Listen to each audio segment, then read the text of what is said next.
Welcome to Game 2 of Salty Island's Forge World Imperia Narrative Campaign.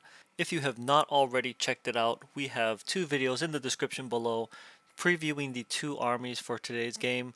But without further ado, let's go ahead and just jump straight into it. Thank you for checking us out.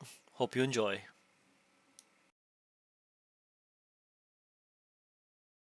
In today's game, we have Hatred as old as the Heresy. On one side, we have the Iron Warriors, 25 power level, led by a Warpsmith, looking to raid the Forge World and plunder its secrets for chaos.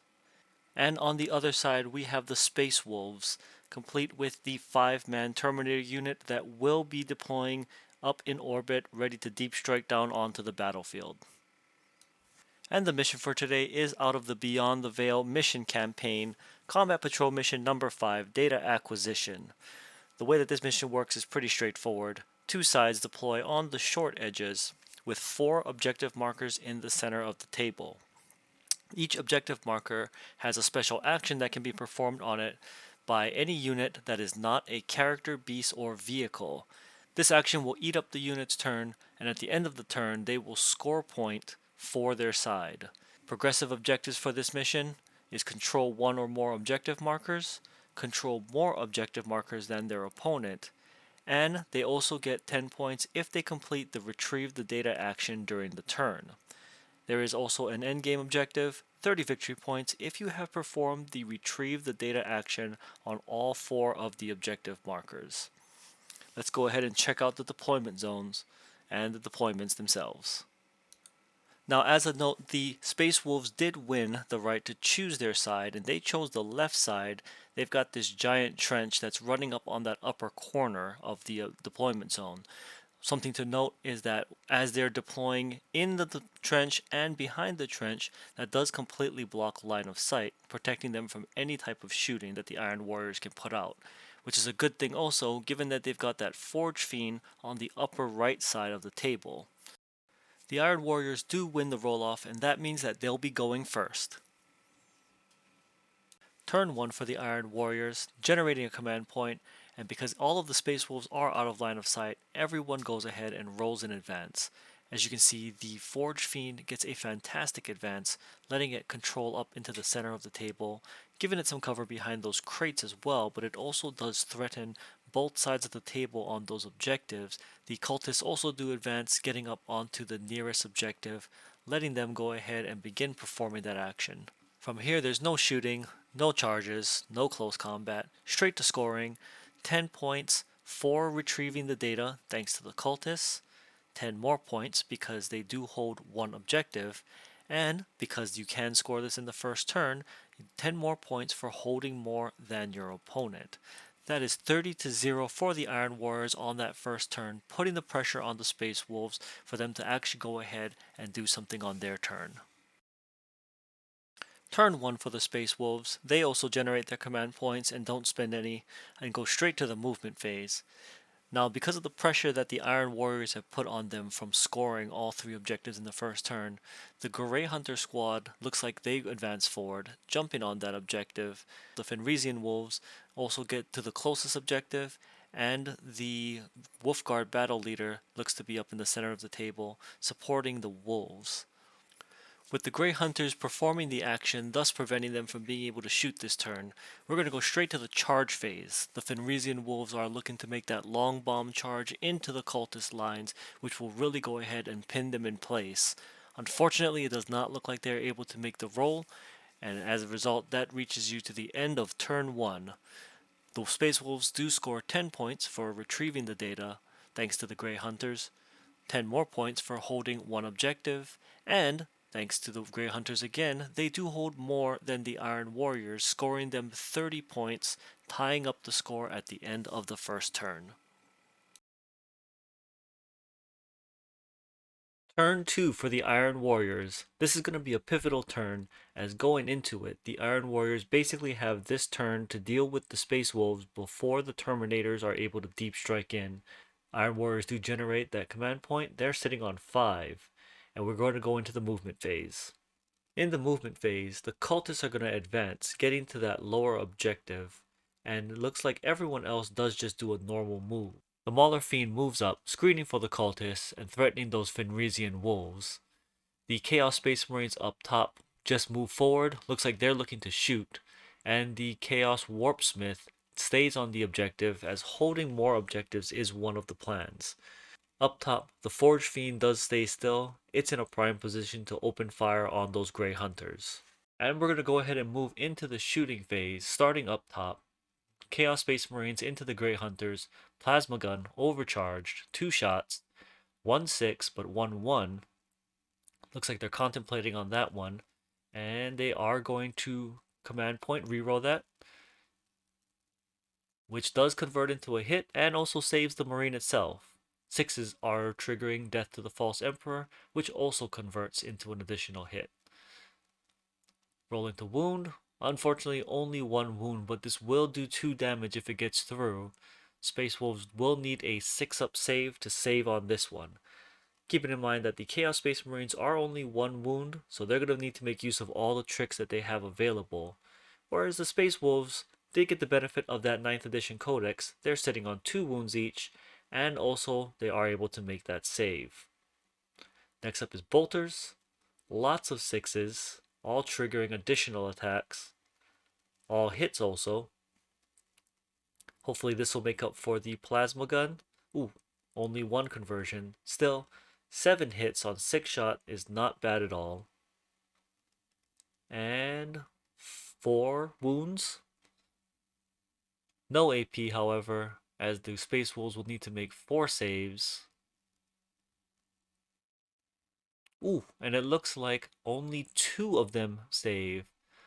Again, though, with the 9th edition codex, Space Wolves are 2 wounds each, so that will only kill 1 of the Space Wolves. Lastly here, it looks like it's the Forge Fiend into the Space Wolves. This is going to be a big one. Each gun is doing D3 shots, and it looks like that will be 5 shots total. Ooh, not a good roll. 2 hits. But on the plus, 2 wounds.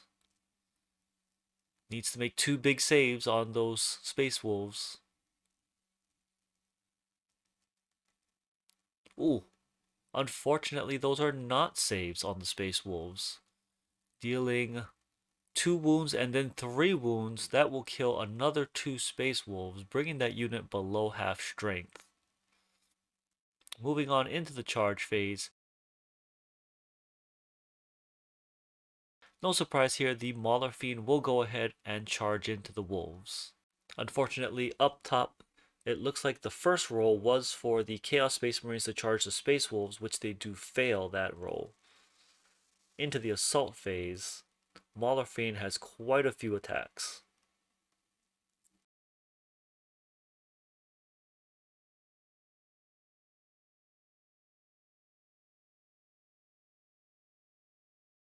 Oh, still 3?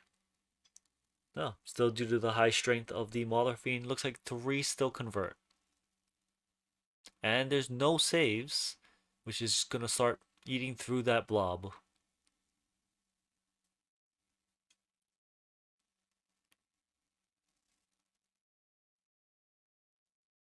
Of course, you want to pull from the back. Hopefully, they'll be able to put some damage back onto the Mauler Fiend itself. Lasher Tendrils do give it 6 more attacks. 6 is still triggering Death to the False Emperor. Unfortunately, still not able to convert on the Death to the False Emperor. That might come back to cost him later.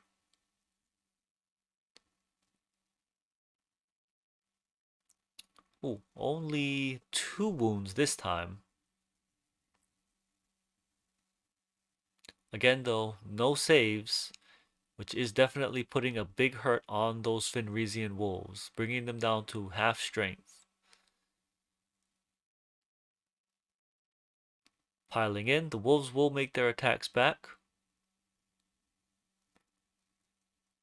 Big handful of attacks.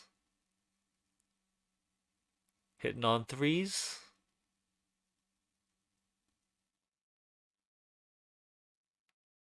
And wounding on, ooh.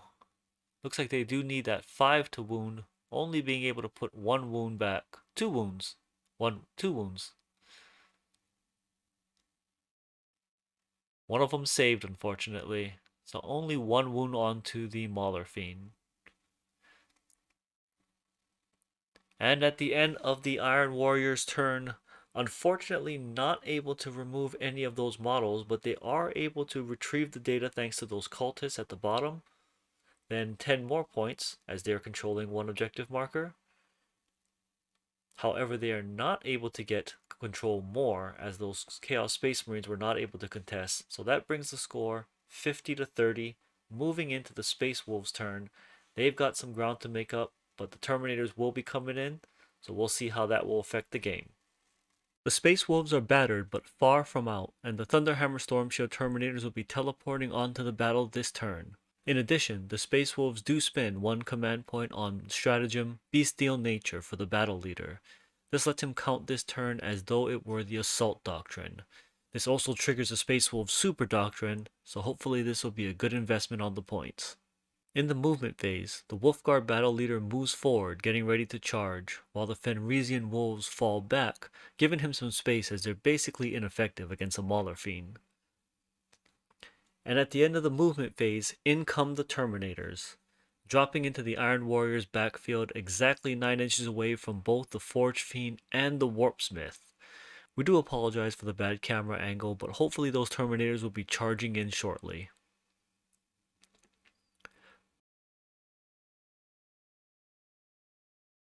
On to the shooting phase. The Grey Hunters fire their bolters into the Chaos Marines,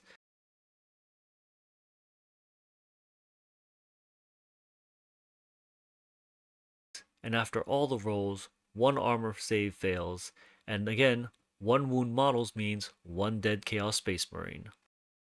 As a quick correction, we did miss rolling the leadership checks, so the Grey Hunters are fine, however the Fenrisian Wolves do fail, and after all of their rolls, 2 wolves do retreat from the battlefield.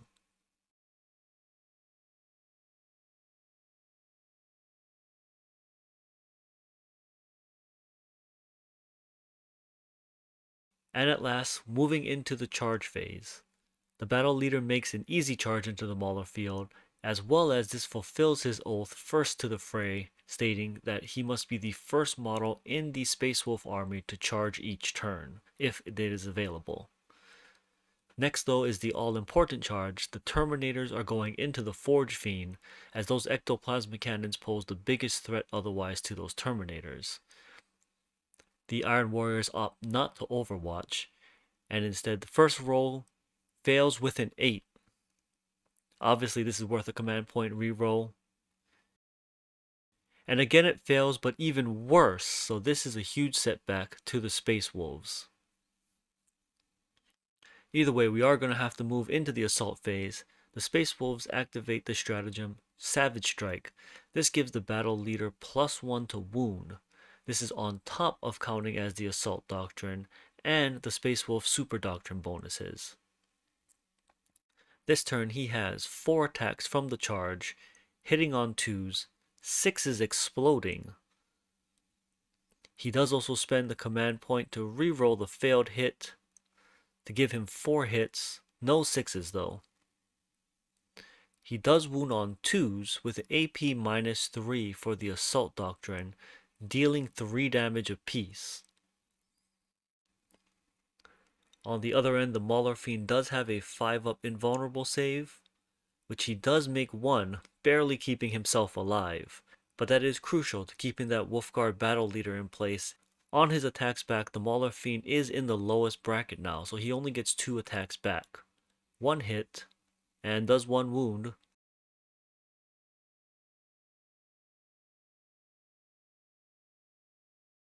And the Wolfguard battle leader does fail its save. This is doing 3 damage. The Wolfguard battle leader does have a 6-up feel no pain thanks to his warlord trait. Unfortunately, no successes, but it does activate his saga. Having taken a wound, the Saga of the Bear now provides a 6-up feel no pain within a 6-inch aura, though that is a small consolation given the end of turn 2. And here the Space Wolves score 10 for controlling one objective. But because the Grey Hunters have already retrieved the data from objective number 2, they cannot do it a second time. So unfortunately, this brings the score Iron Warriors 50, Space Wolves 40. Going into turn 3, the Iron Warriors have survived that strike and will now get to retaliate with those Terminators sitting out in the open. In these smaller point games, each turn is incredibly crucial, so let's see how the Iron Warriors retaliate. In turn 3, the Iron Warriors are looking to close out the battle and not give the Space Wolves a second chance. At the start of the turn, the Mauler Fiend heals 1 wound, and then, as they go into the movement phase, the Iron Warriors use the stratagem Unholy Vigor on the Mauler Fiend, letting it heal an additional 3 wounds. Up at the top, the Chaos Space Marines move up, contesting objective number 2. And then the Warpsmith drops back in case his additional attacks are needed against the Terminators. Everyone else holds where they are as we go into the shooting phase. The Iron Warriors activate Demon Forge for the Forge Fiend. This stratagem lets them reroll all failed hit and wound rolls for a single command point. Though this stratagem is specific to vehicles, that's exactly what the Forge Fiend is. 3 Ectoplasma Cannons is 3d3 attacks, a clutch roll giving the Forge Fiend 8 attacks.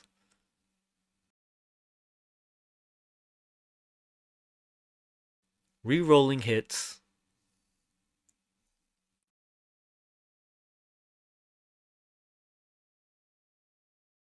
Death to the False Emperor activating 5 times, also getting to reroll hits. That's 10 hits total, wounding on 3s, getting to reroll yet again for a total of 8 wounds. A ridiculous roll on the part of the Iron Warriors. The Terminators are going to need to make a lot of those Storm Shield invulnerable saves. Ooh, and unfortunately they only make 1 save. That is not going to look good. That's 7 D3 wounds. They will need to roll these one at a time, as there is a chance that a shot could instantly kill a Terminator. And the first roll is 2 wounds. Then another 2, killing the first model. Then 3, that kills a model on its own. Then 1, nope, unlucky. Ooh, another 1. This third dice though will kill a Terminator. That's 3 dead. Then 2. And this last dice should kill the last one as well. That is 4 dead Terminators. That is an incredible roll. I don't know if that's lucky that the last one survived or incredibly unlucky that 4 died. After that, there's a lot of ineffective shooting from the Warpsmith and the Chaos Space Marines as they're not able to stick any of their wounds.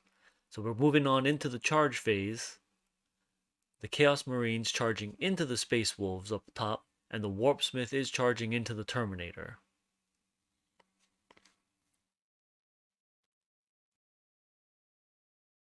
In the assault phase, the Chaos Space Marines have charged, so they get to swing first.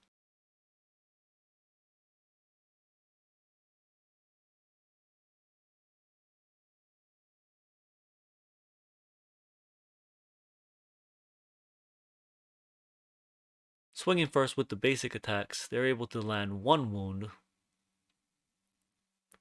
But then the Power Fist gets to go 3 attacks as the Aspiring Champion, dealing 2 hits.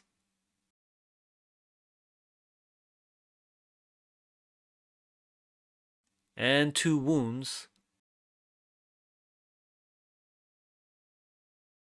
With the AP -3, the Space Wolves fail their saves and it wipes the Grey Hunters off the objective. Warpsmith attacks are next. The Power Axe is able to land 2 out of the 3 wounds on the Terminator, but he also has that relic, the Technovenomous Mechadendrites. That is 4 attacks where each hit automatically deals a mortal wound. And unfortunately, the Terminator is not able to do anything about that, wiping the Terminator from the table also. Finally, at the bottom of the table, the Wolfguard battle leader gets to swing his attacks first. 6 is exploding, dealing 4 wounds. But looks like 2 of the saves are made, but that's going to still deal 6 wounds. Not to go down without a fight, the Iron Warriors activate Iron Within, Iron Without. This gives the Mauler Fiend a 6-up, Feel No Pain, which they stick 1, making sure that the Mauler Fiend stays alive. On the other end, the Mauler Fiend swings back with his 2 attacks, and though he does trigger Death to the False Emperor and converts both rolls, Storm Shield Invulnerable Save protects. At this point in the game, with the Terminators and the Grey Hunters down, and no way to claim further objectives, the Space Wolves go ahead and concede the game. As a narrative house rule, we are allowing one side to concede on their turn, and if they do so, the other side is allowed to claim any kill points for the purposes of XP on any of the surviving units, and they are allowed to succeed in any Crusade secondary that they would have been able to claim in the remaining turns. On the Space Wolf side, the models that do retreat from battle do not have to roll for battle scars, however, they do not get to count as surviving the battle for the purpose of tracking Crusade. And with that, the Iron Warriors win a major victory over the Space Wolves. They have secured a landing zone on the surface of Imperia, and the Imperial defenders have now taken 2 losses right away at the start of the campaign. We'd like to take some time to say thank you very much for checking out this Crusade Combat Patrol Battle Report. We hope you like, subscribe, and hit the notification button for continued coverage on the war for Forge World Imperia.